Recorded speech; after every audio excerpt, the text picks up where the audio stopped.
tukaj in sem v teh 15 letih v tem projektu sodelovalo več kot 8700 mladih in prejeli smo več kot 9000 sloganov. Torej, v teh 15 letih se je tega še kar nabralo. Eno leto smo bili tudi malo mednarodni, smo ta projekt izvajali tako v hrvaških kot v slovenskih mestih.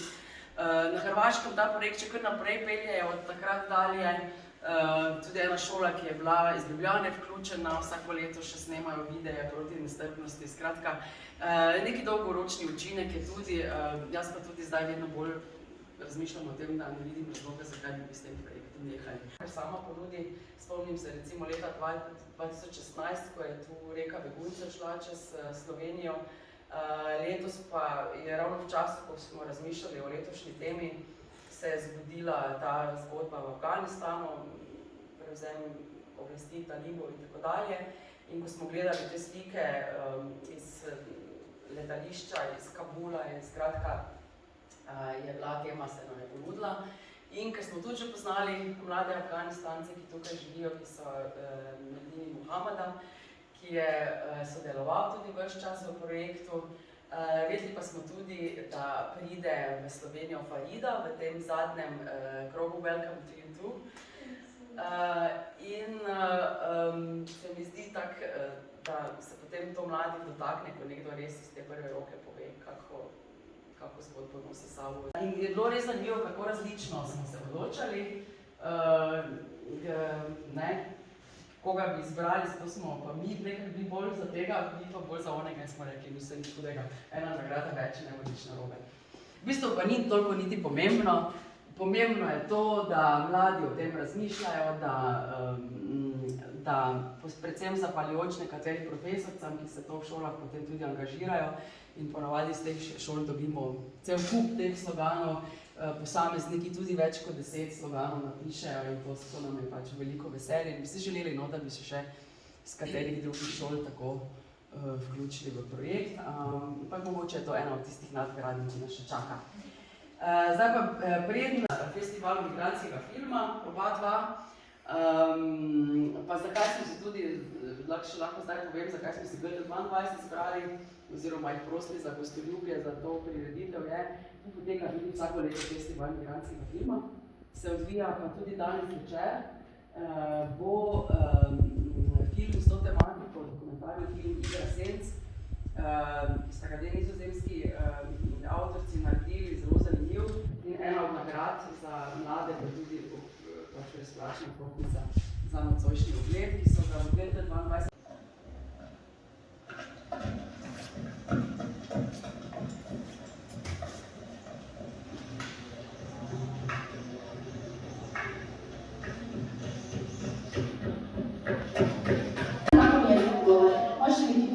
Možeš na mene reći što trebaš? Obrazovna. Ali koji ti jezik govoriš? Mi te ne možemo razumjeti. Ja ga ne razumijem. Obrazovna.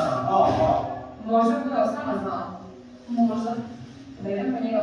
Ja, idi. Zdaj v filmu vidi v resnici, pa ni to čisto tak. Pač ne, mi smo probali pač približno predstavljati, kak je bil na foto. Seveda pač dosti težko to, kaj smo snemali.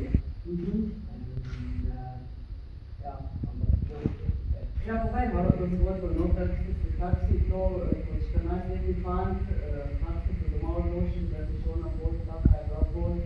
45 dni, ja, 2 meseca, da. In ko si prišel sem, si rekel, da sploh nisi vedel, kje si? Ja, seveda, pač v Afganistanu takrat nismo imeli toliko dostopa do interneta, pa to, pač kaj smo gledali v televiziji, novica, pač... Pa o Sloveniji verjetno ni bilo veliko novic, ne? Ne.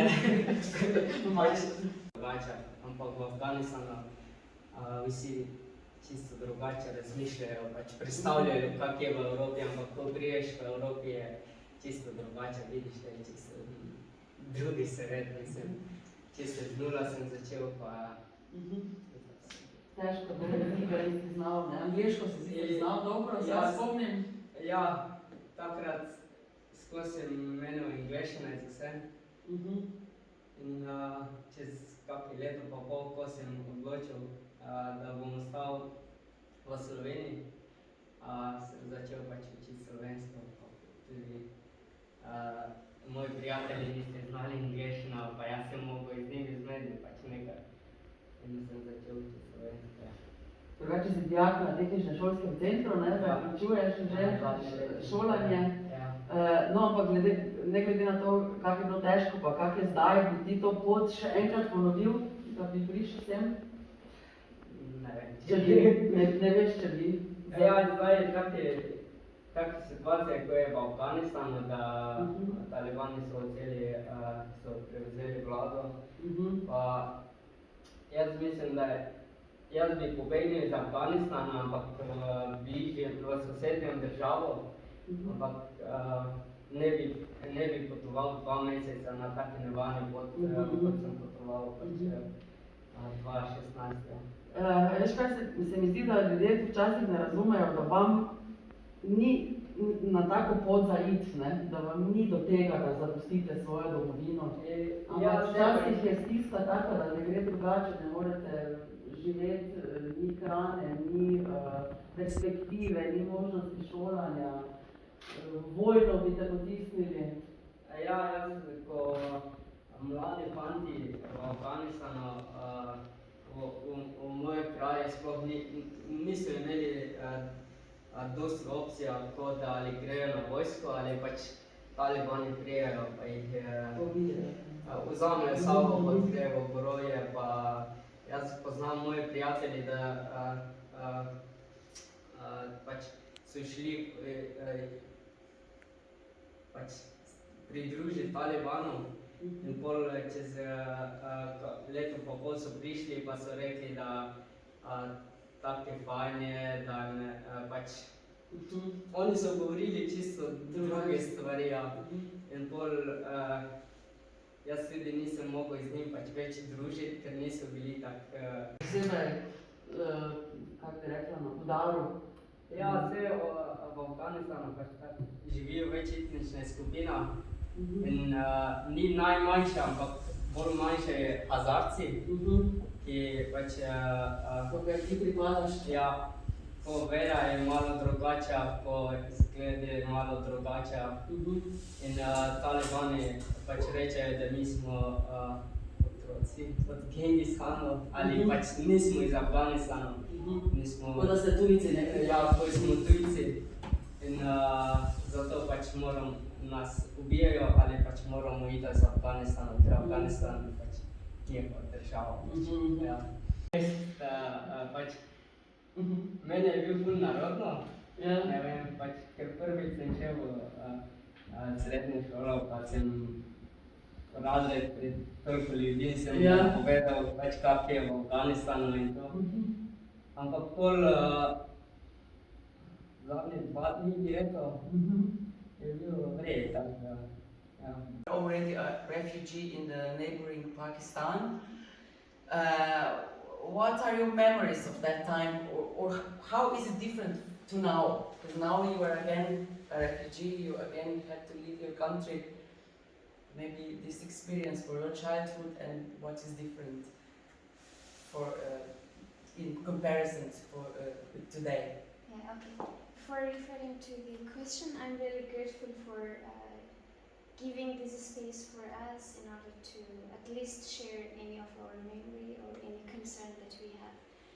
So I think what I really remember from being a refugee back, I would say in 1996, comparing with now, there is a huge difference. The first part is that I was refused, or our family decided to flee the country when the Taliban was in the power in Afghanistan. So I was a little baby and I have nothing to remember, but I do exactly remember how I grew in Quetta, one of the cities of Pakistan. And what I basically remember is that it really sometimes feels so bad and unprivileged of being a refugee in one of the neighboring countries where you don't have enough space for education, for any other academic, particularly, opportunities.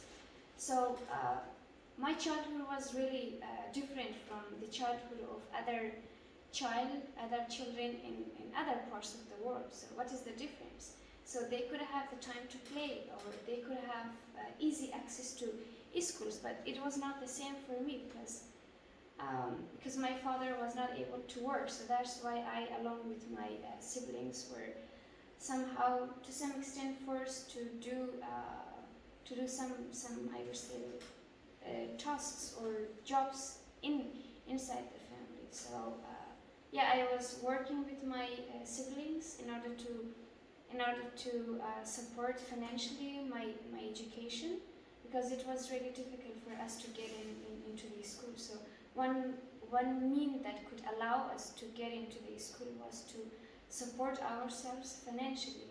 So as a kid, I was thinking that, oh my God, I'm a big girl because I am supporting myself financially. So sometimes it really makes me upset because I think that I missed those all good memories that other children have, but I did not have.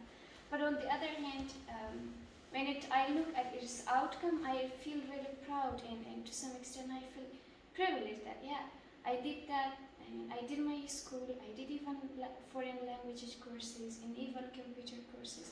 So now I have the result. I mean, the result is where I am now.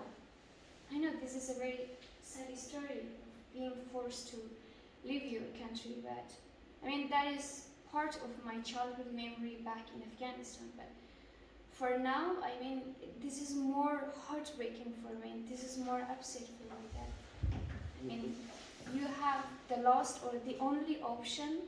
I mean, leaving your country is the only option for you. I mean, that is really, really heartbreaking as a I would say, as a young person who has achieved so many things, so many gains in Afghanistan, and then suddenly one day you're forced to leave the country. And one memory that I never forget from how I left Afghanistan is that when Kabul was taken over, so my mother, she was really panicked, and she asked me to, and many of my colleagues, many of my friends, including my mother, asked me to hide my own documents, my own achievements that I got throughout my young life. And I mean, just imagine that, how does it feel that a mother is burning, as a mother is hiding, as a mother is burying all the achievement of her youngest daughter just to keep her alive. I mean, As president, what was your job there? It was really good experience. I mean, being in the executive branch of the government, I mean, where the whole power of the country is. So I was basically, I mean, though it was a bit difficult for me to get such a privileged job, but at the end I could make that, and I was working with her advisors closely. Mm-hmm. So she has got 5 advisors in one chief of the staff. So I mean, at the same time I was supposed to deal with all of them. I mean, 6 supervisors, or in some cases 6 bosses.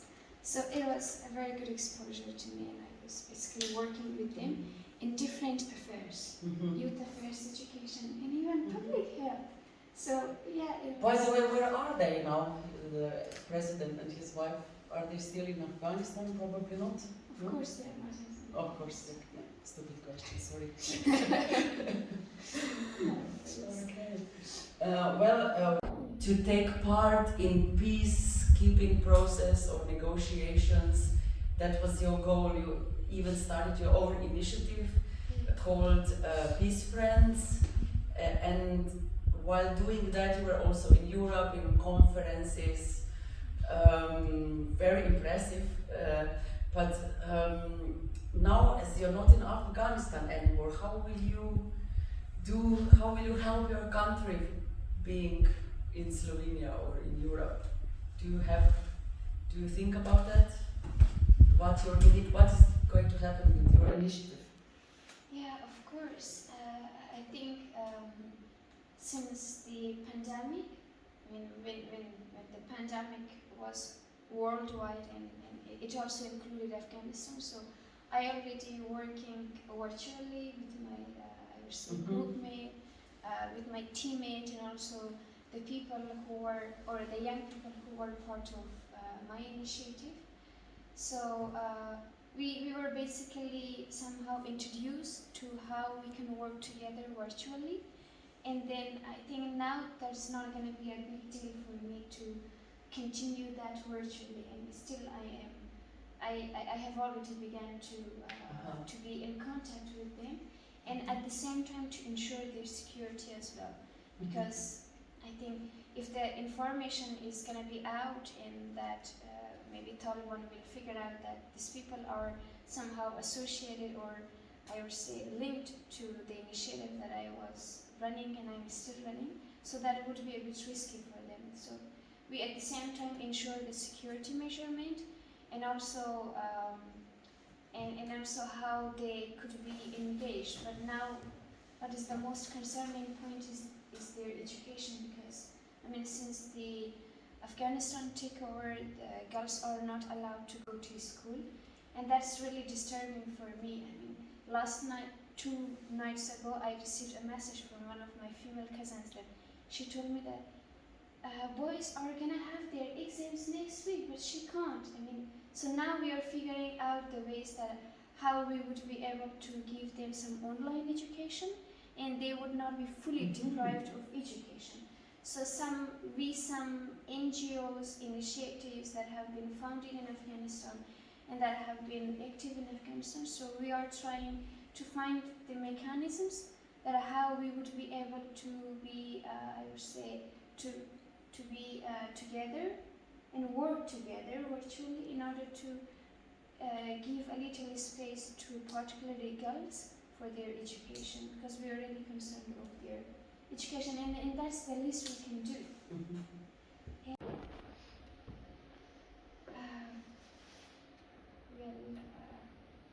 I mean, considering my own experience, so based on my experience, because I mean, I have been discussing, I have been even written papers or researches on discrimination, on marginalization.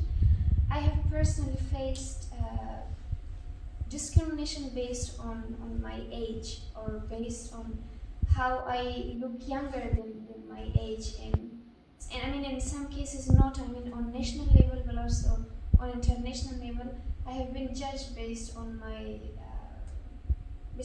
age, because in some cases, or in most of the cases, wisdom is judged based, or wisdom is, I would say, measured based on your age, and whether you look so young or not. So my message to every youth in different corner of the world is that do not open the door of such a judgments or such a discrimination, and please feel so much privilege. I mean, particularly to the European youth, my message is that please feel all the time so much privilege, considering the other parts of the world, considering particularly the war-zone countries, considering the parts of the world where every youth or every young person does not have the chance or opportunity as a you have. Even I got to know that your law supports you to do your primary education, but this is not the case as in countries like Afghanistan. So yeah, I think that gives European youth so much confidence, and so much, when you feel so much privilege, you feel so good at the end of the day. And I think that can be one of the messages that I would really like to convey for the European youth. And for mine, I think it is not a wise message to tell them to be hopeful. It is really difficult. It is really, really difficult. Okay? But at least I have to do anything I can based on my ability or capability here. Thank you so much. Thank you so much. This is also the goal of this project that we are doing to combat prejudice based on all kinds of differences that we have. We are trying to save the young people and the world that is very colorful and different thoughts and different backgrounds. That's interesting world, not the world of people that think the same, that look the same. Zgor pa še tista dodatna nagrada, ki smo jo pač izbrali pri Zvezi prijateljev mladine dodatno, in sicer na 5. mestu sta slogana V raznolikosti je moč, v enoličnosti nemoč. Lan Blagajac je iz srednje ekonomske šole, ki pa ni danes tu, ne? Bomo dali pa tem mentorcam, da boste na koncu bomo to vam dali. In drugi na svetu je prostor za vsakega človeka. Davor Rak Pruč iz tehničnega šolskega centra, ko sta tudi vzela, ne? Ličnost je dar, ne napaka. Ines Polanec, tudi srednje ekonomske šole, je tu, je tudi ni, ne, boste vzeli potem. Zdaj moram reči, da potem smo 3. mesto, je tudi Lan Blagajac, pravzaprav mi dvakrat, spravno smo povedali, da mi ne vemo, kdo so avtorji, ko izbiramo slogane, potem pa včasih pride tudi 2 nagrade na istega avtorja, ampak tudi je prav tako. Torej, 3. mesto je slogan Nihče ni svoboden, ko so drugi zatirani. Potem smo pa pri 2. mestu, Nejc pa je tu, ne? Če sem jaz drugačen od tebe, si tudi ti od mene. Nejc Kresal, sicer dijak tehničnega šolskega centra Maribor, pa bomo zdaj zaprosili. Mi smo namreč ta projekt letos podnaslovili Tek za zmaju.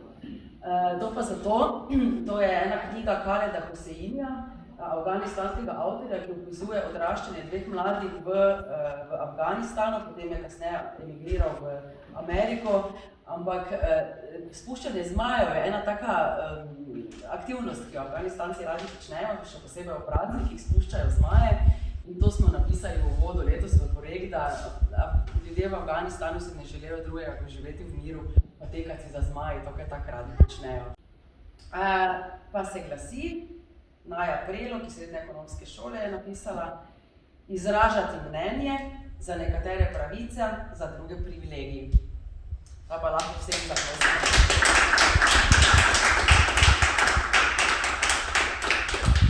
No, nam na ZPM-u pa je bila tale zelo všeč. Ta Naja Krajnc je napisala tole: postati žrtev ni izbira, postati rešitelj pa je. In to naj bo tudi neka zaključna misel današnjega druženja. Vsem čestitamo, pa upam, da se vidimo naslednje leto in vas bomo spet povabili k sodelovanju. Hvala lepa tudi mentorcam, eno nagrado imam za mentorce tudi potem, ki že toliko let, nekateri Jolanda sploh že od vsega začetka, se mi zdi.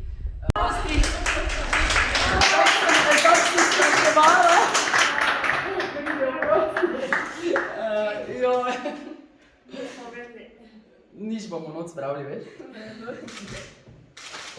je, da si mogla tako. Ja, pa kaj?